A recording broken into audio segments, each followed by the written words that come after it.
The Gelek Rinpoche was teaching Lamdrim, many years ago in Delhi. So he said that he said that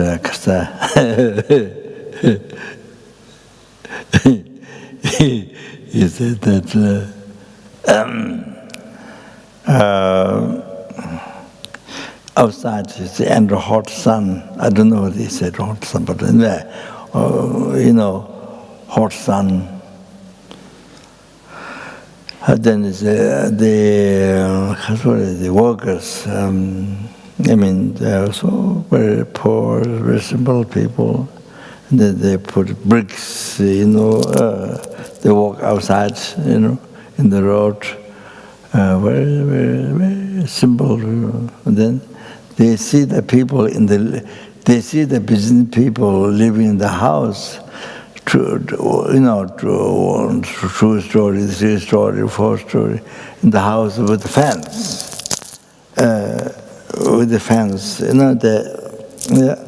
So those people sitting on chair and there's so much attracted their lives.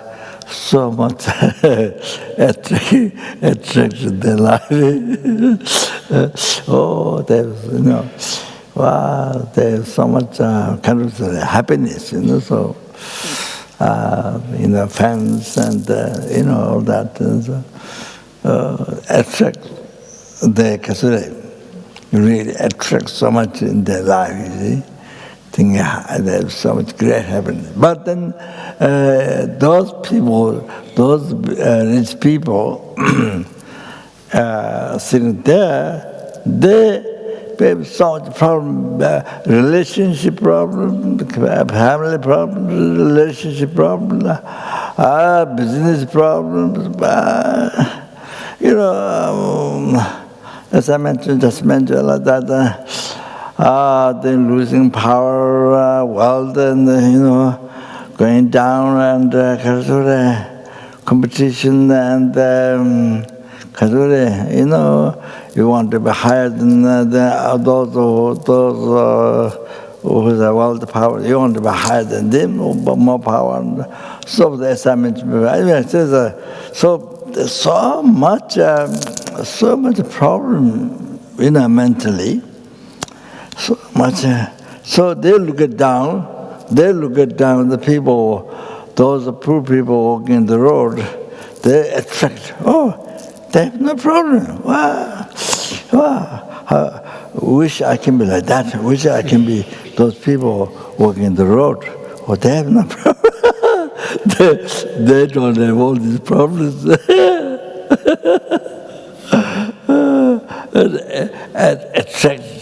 Attract to that.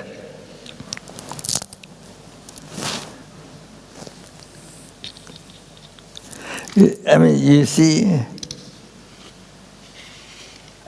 sometimes you see birds, when you have so much problem, relationship, this and that.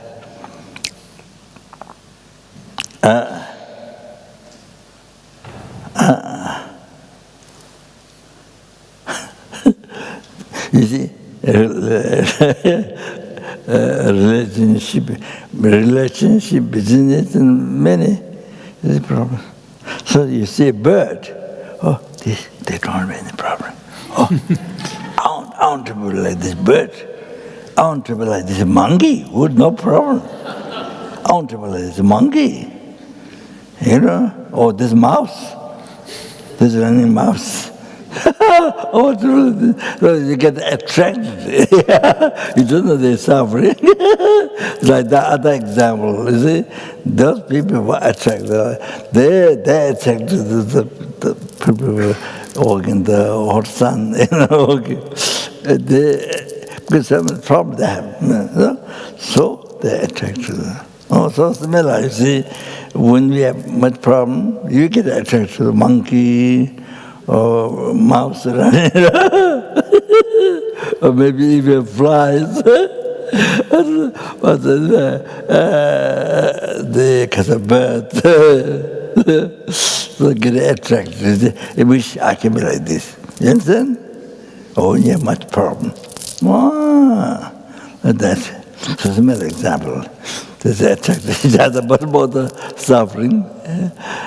So anyway, so sorry.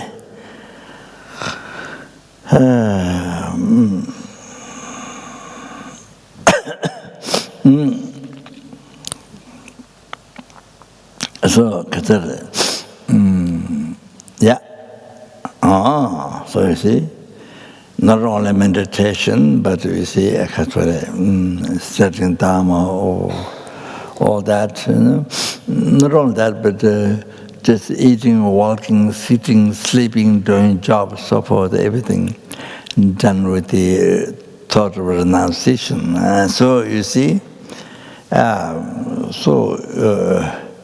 you're free from those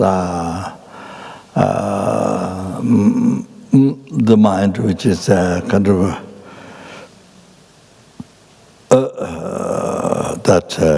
which is suffering nature. Brings all the 100,000 and more than problems in the life. So you're totally free from that. You're free from depression.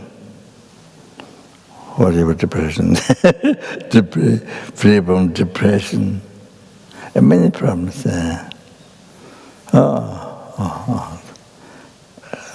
Result of those negative thoughts. So you renounce them. Lama. So that's great happiness.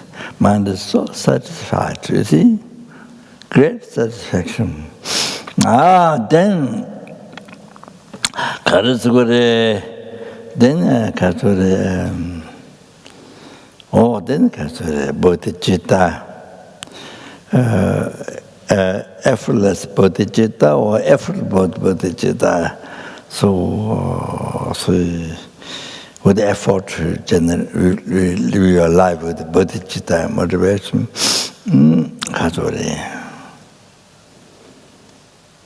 Thinking sentient beings, thinking every sentient being. So to free them from oceans of samsara suffering and bring them to Buddhahood.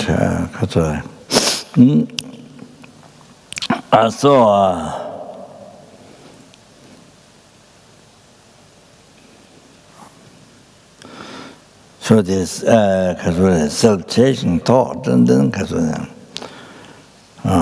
opposite of that, and then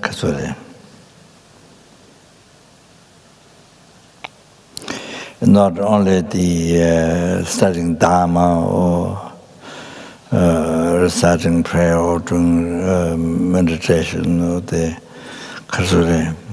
eating, walking, sitting, sleeping, doing job, all then the become obstacle to achieving enlightenment, to benefit other sentient beings and to achieve enlightenment.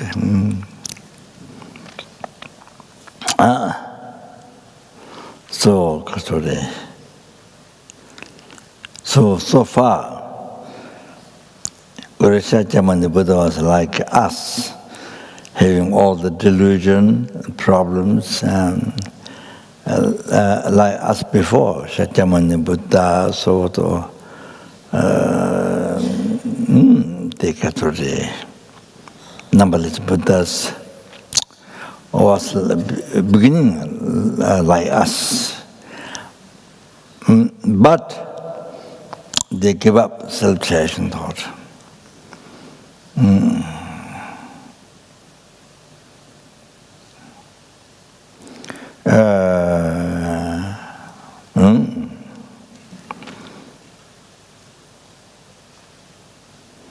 The greatest obstacle to achieving enlightenment. I mean, the root of Kature. Yeah, suffering obstacle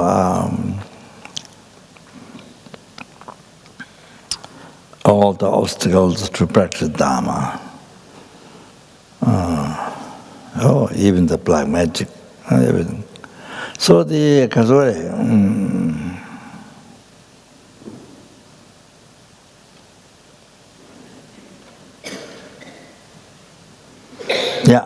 so far, so they changed the mind. They gave up the self-cherishing thought, and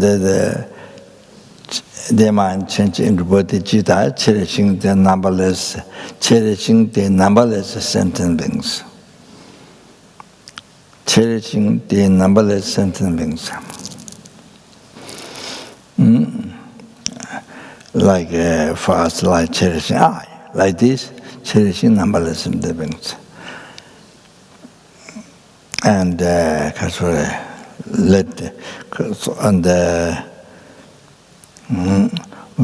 most happily let go I, let go the cherishing the I. Most happily,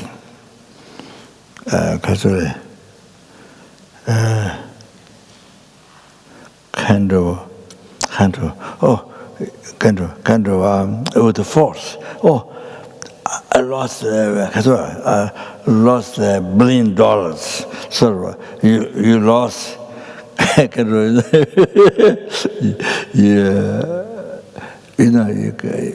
You attached at the same time. You're clinging the $1 billion or lost $1 billion. You know what I'm saying? You're so attached. Unbelievable. Your oneness with that. You're so attached, $1 billion. Then if someday you lost, then you will get lost.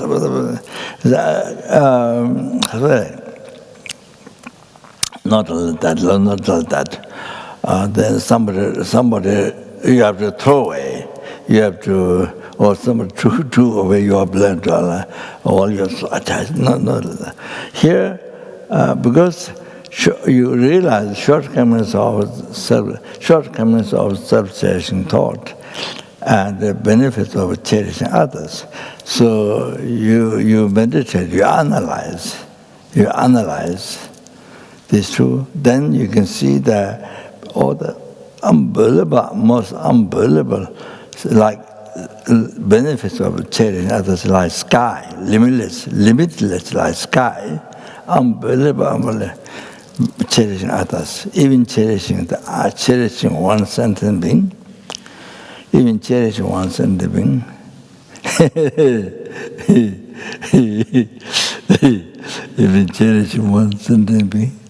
achieve enlightenment, even by cherishing one.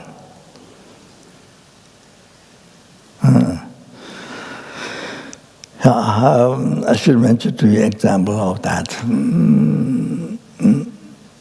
And then you can understand. By my mentioning one sentence, even one sentence being, you have to think that. Then you know how it is important cherishing others, even one insect or one person.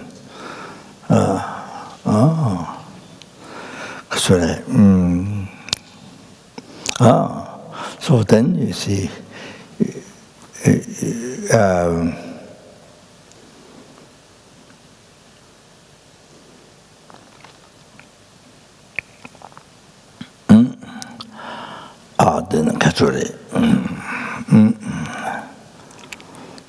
You see that self-cherishing thought is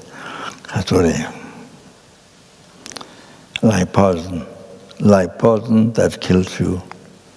But that kills you, but it's just this life, separating the mind from body. It's nothing. That doesn't go to lower realm just by that. To the hell, hunger, or animal, no. You see somebody killed, it doesn't go to lower realm just by that. So, can go the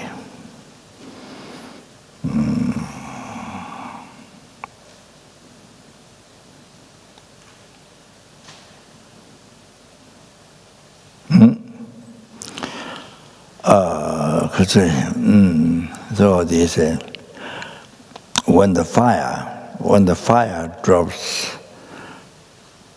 when the fire spark drops on your body, immediately shake out, immediately, because it burns your skin, so immediately you shake out, you throw away. So because it's burning, so so painful, so you immediately. So, but they said, yes, but that's only this body, only this body, just where it dropped, burns there, skin there. But you see now, self-cherishing thought, it didn't allow you to achieve enlightenment. It didn't allow you to achieve enlightenment, Buddhahood, for sentient beings. Not for you, but for sentient beings. Numberless hell beings, heroes, animals, human beings, sura, asura, individual beings. For numberless sentient beings. Your self-cherishing thought didn't allow you to achieve enlightenment, Buddhahood for numberless sentient beings. For them to be free from oceans or some kind of suffering and to achieve Buddhahood, peerless happiness. The total cessation of obscuration, completion of realization. And your self-cherishing thought kept you in samsara from beginningless time, from beginningless life.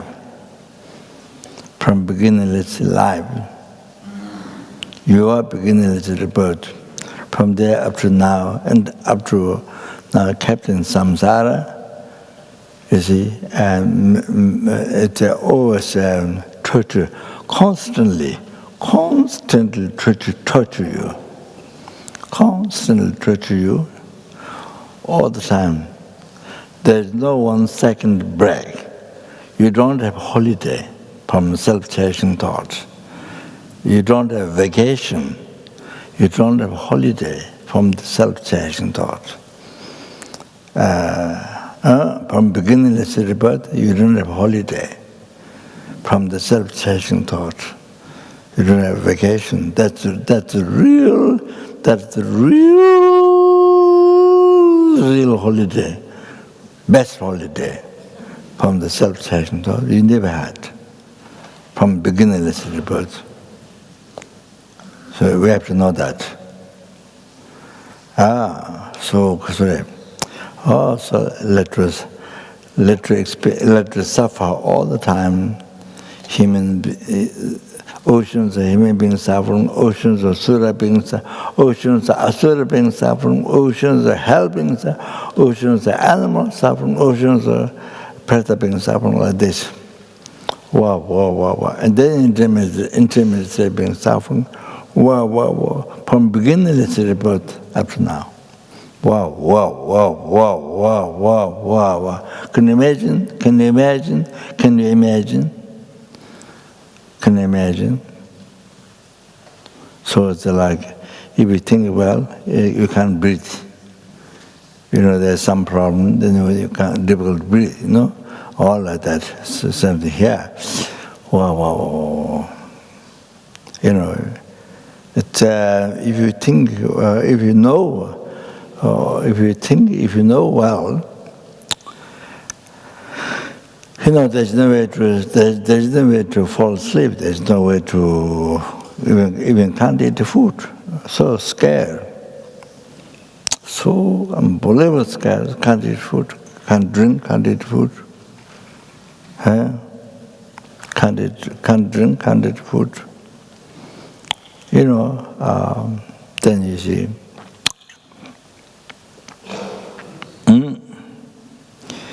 Then you think. Then you think, if you didn't get to practice bodhicitta, didn't get to actualize bodhicitta in this life, and then you see always follow the self-cherishing thought. So again, you suffer in samsara without end. without end, again. From beginningless rebirth of samsara, but again, after this practice human life, if we didn't get to practice Dharma, didn't get to practice Dharma, didn't get to learn Dharma, didn't get to practice Dharma, didn't get to actualize path, then again you suffer in samsara without end. So then there's the shortcomings of self-cherishing thought. So you see, so it's actually, if you think in details, it's like crack. It's something which cracks the heart. Which cracks the heart. It's really, So that it's the worst enemy. It's your Mara, demon, Mara, all the self-cherishing thoughts. So then changing into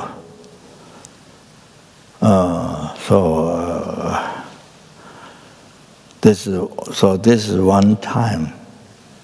This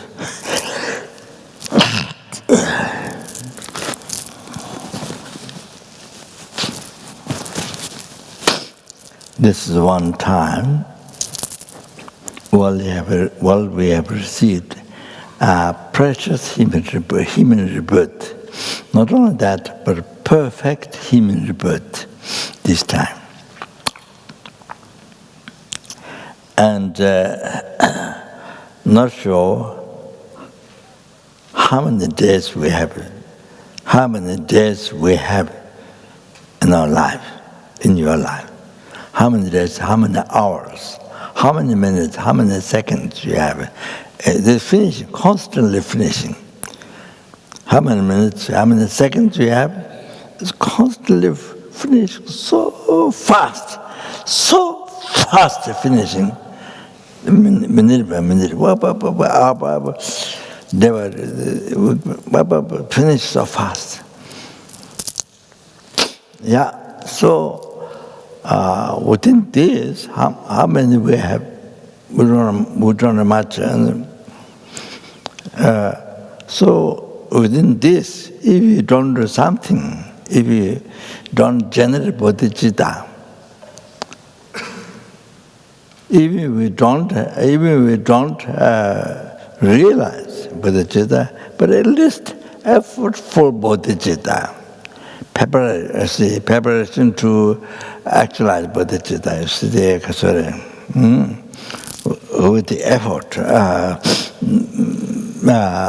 mind transform bodhicitta, with the effort. So you see, by thinking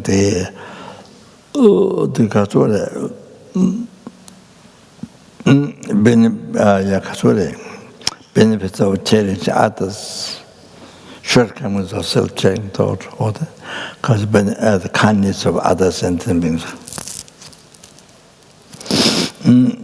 So,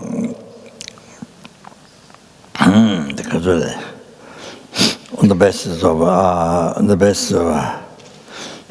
great loving kindness and great compassion. So I would say,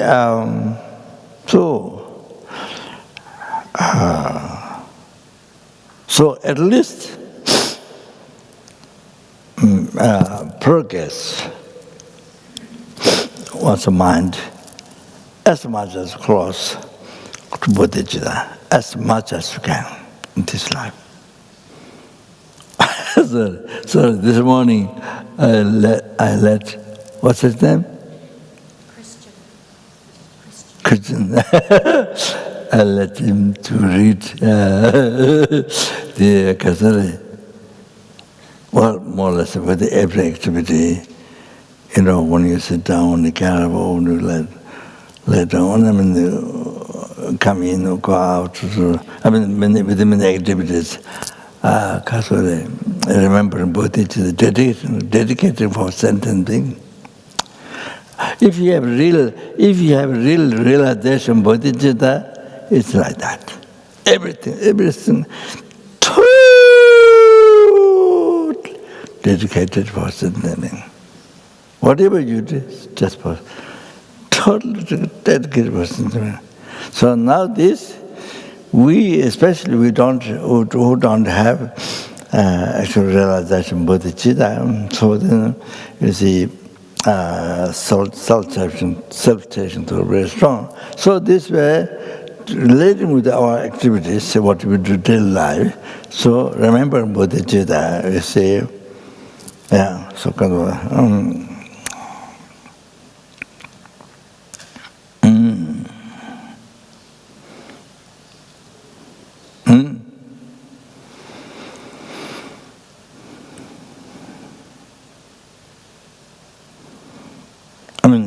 after you sit down, think I'm going to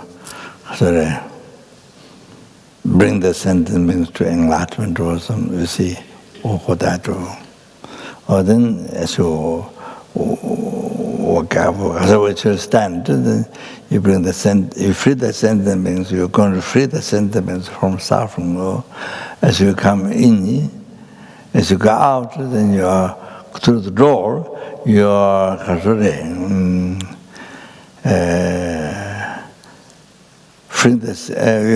the sentient beings from samsara to the as you go through the door.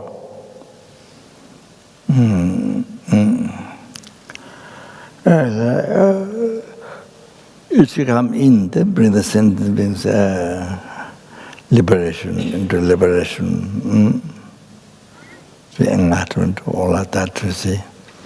So every action, as much as possible, dedicated for sentiment, all of that. So collect each time you need dedicate the activity for sentiment, well, collect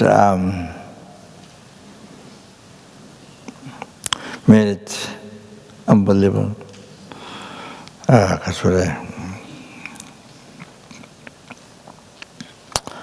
Number of the dust of this earth, or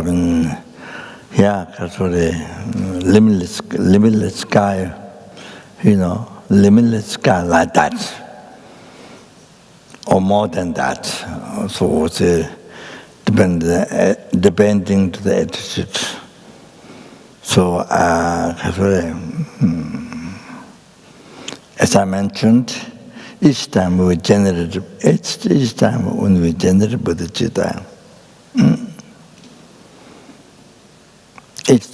generate bodhicitta,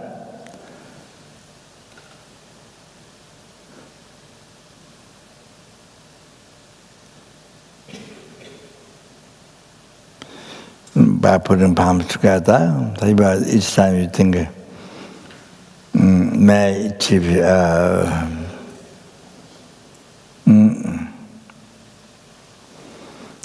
total cessation of obscuration, completion of realization, in order to benefit for the transmigratory beings, in order to benefit. So which means to free them from oceans of samsara suffering and to bring to Buddhahood. In order to benefit them, it has those three things. So, it is said, you collect, if it is materialized, you collect more than sky, merits more than sky.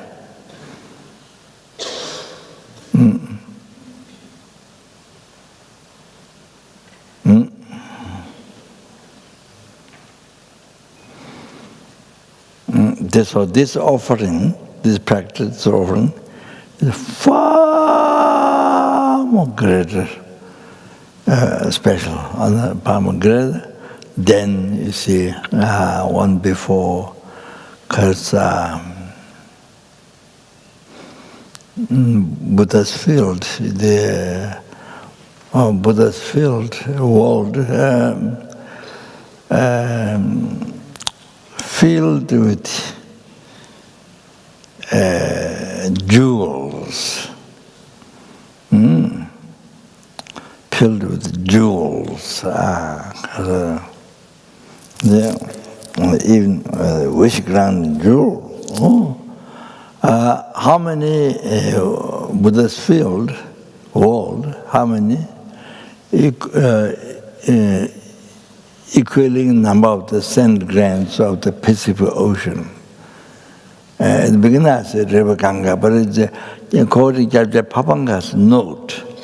One year he was receiving a commentary about the Chavatara from Thapur Rinpoche. Then it was benefits of Buddhicitta. When he talks about benefits, it's a Pacific sand grains of Pacific Ocean. So, wow. If it's materialized, it's more than limitless sky. More than that, limitless sky. Then you see, that much. Then it is said, there's no limit. The benefits of Buddhism, if materialized, then it has no limit. What was it? It was materialized more than sky. This bodhicitta, this practice is so much more special, higher than the previous offerings, all that offerings. And then these benefits are no limit. So even Buddha explained the benefits, even eons explained cannot finish. Can never finish. Only there. So,